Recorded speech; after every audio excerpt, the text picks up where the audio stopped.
Chair. I wish to raise questions to Dondon Palermo. Please identify yourself. Ano po ang buo at totoong pangalan ninyo? Magandang gabi po, Mr. Chair, sa lahat ng membro ng Quad. Ako po si Donald alias Dondon Palermo.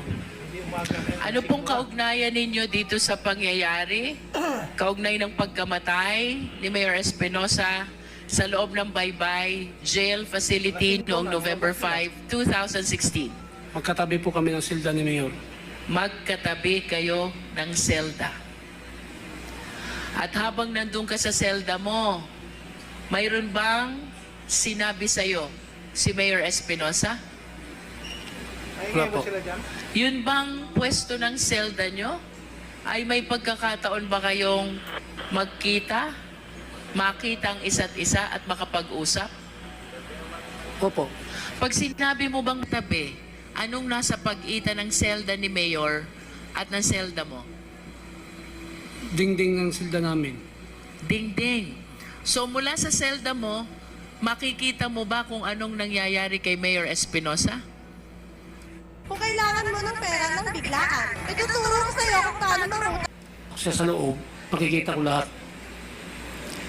Habang nasa loob ka ng selda mo at si Mayor Espinosa ay nasa loob din ng selda niya, makikita mo ba siya? Sa silda mismo, hindi ko siya makikita kung nandito ako sa silda. Pero pag lumabas si Mayor sa labas ng silda niya, makikita ko siya.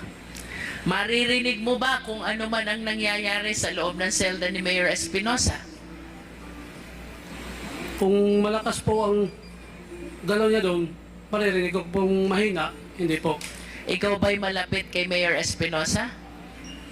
Hindi naman po. So ano lang nalalaman mo kay Mayor Espinosa? Bakit siya nandun sa kulungan? Ang nalaman ko lang po dahil pinakulong siya. Nakulong. And do you confirm, pinatototohanan mo ba na noong November 5, 2016, nandudun ka sa loob ng selda mo, alas 3 ng umaga? Opo. Anong naaalala mong pangyayari? November 5, 2016, alas 3 ng umaga sa Baybay Provincial Jail habang nasa loob ka ng selda mo at si Mayor Espinosa doon sa loob ng selda niya.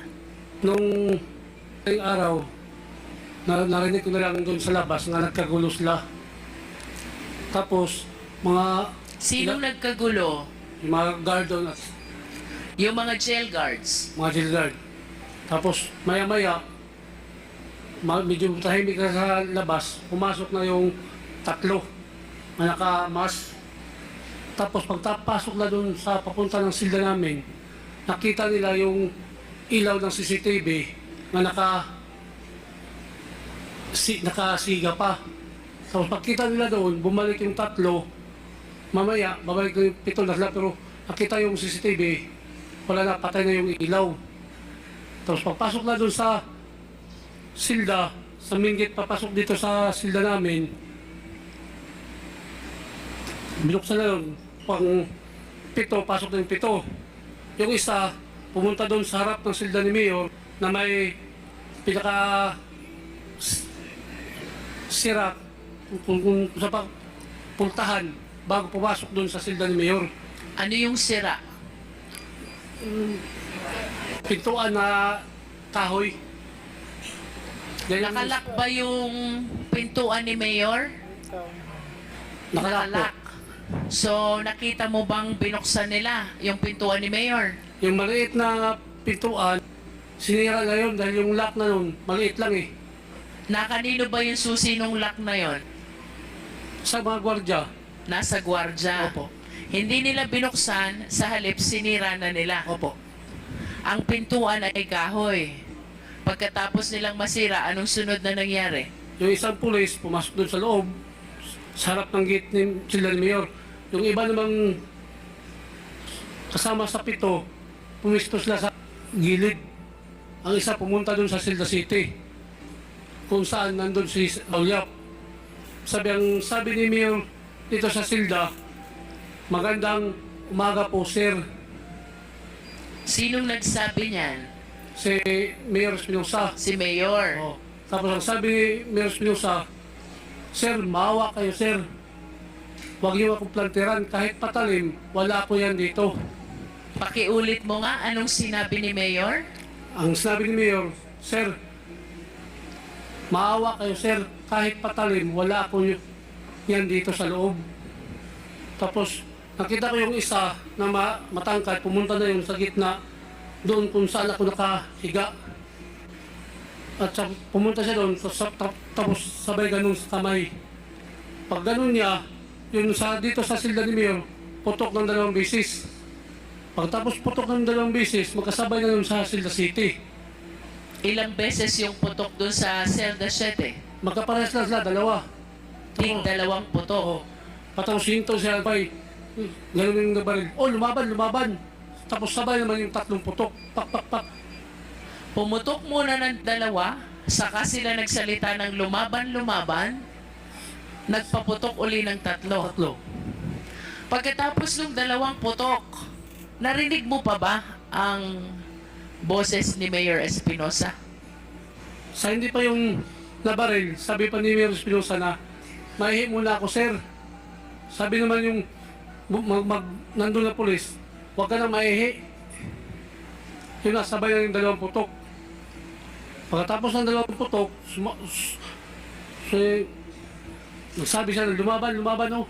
Yun, sumabay yung 3 putok. Pagkatapos ng 2 putok, narinig mo pa bang nagsalita si Mayor Espinosa? Wala na po.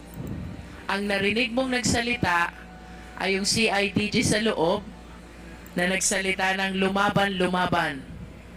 Opo. At ang kasunod nito ay 3 putok ulit. Opo.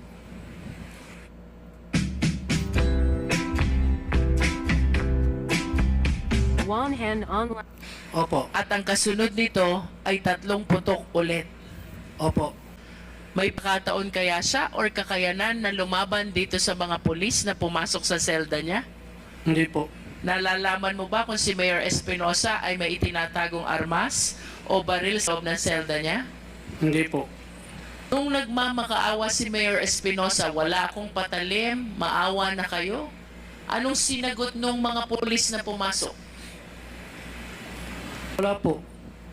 Nagsalita ba siya ng iihi muna siya? Opo. At anong sagot sa kanya nung mga pulis? Huwag ka nang maihi, Mayor. Huwag ka nang maihi. At ang kasunod nito ay pinutukan na ng 2 beses. Opo.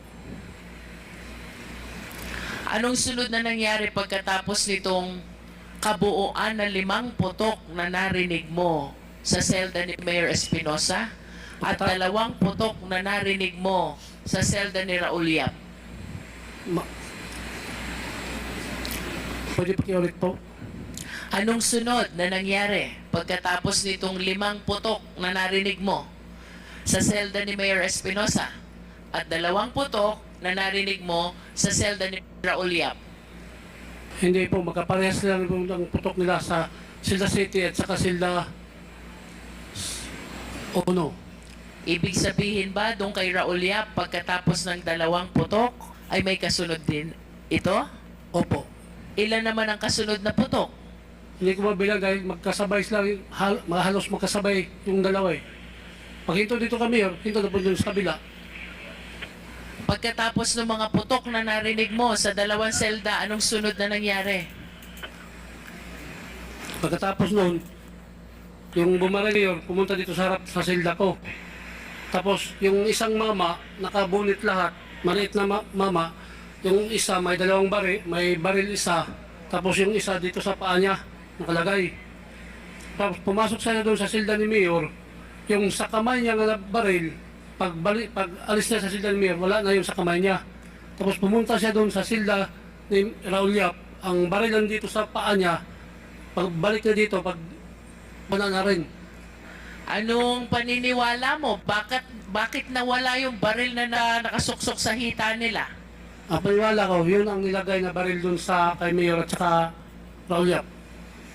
Hindi mo ito nakita sapagkat ayon sa iyo kanina ay mula sa selda mo, hindi mo kita kung anong nangyayari sa loob ng selda ni Mayor Espinosa sapagkat ito'y may dingding. Tama ba? Opo.